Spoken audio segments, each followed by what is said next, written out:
What's up mga guys, nandito nga pala ako ngayon sa shop. Ito, papalit ako ng gulong.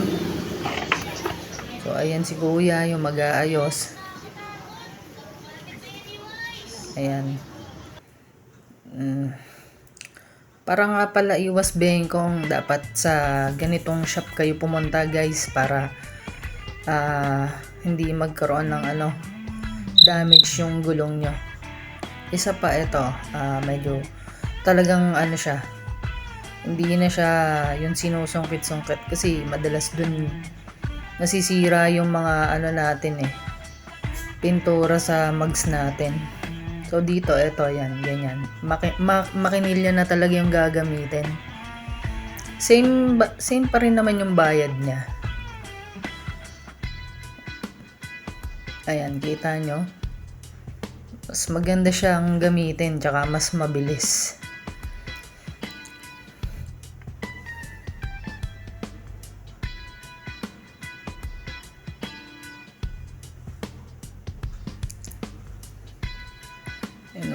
Ganyan lang ginagawa ni kuya.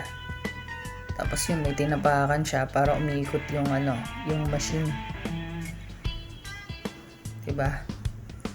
Ayos. Maganda yung gamitin tong ganito.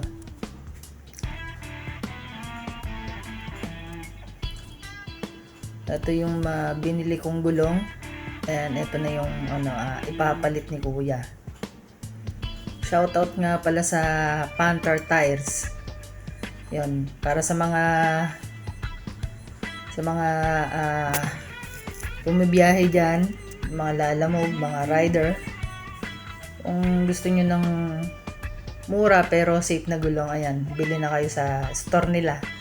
Legit, maganda yung klase ng gulong nila.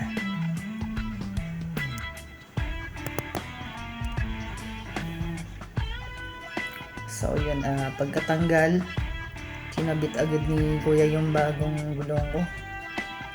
Ganun din kung paano niya tanggalin yung yung replacement tire ko. Ganun din yung ipinalit niya. Ganun din yung procedure niya. Diba, napakadali. Hindi talaga magkakaroon ng damage yung mags mo.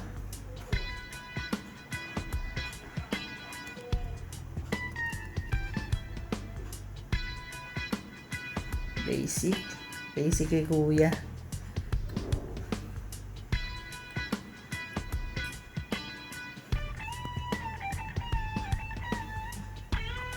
Then eto, nagpalagay na rin ako sa kanya ng kasi yung nabili kong gulong, meron na siyang kasamang free pito tsaka tire sealant.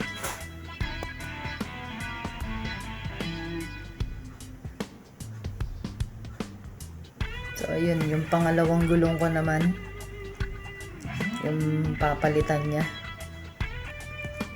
Grabe, kalbong-kalbo na, bago palitan no?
testing.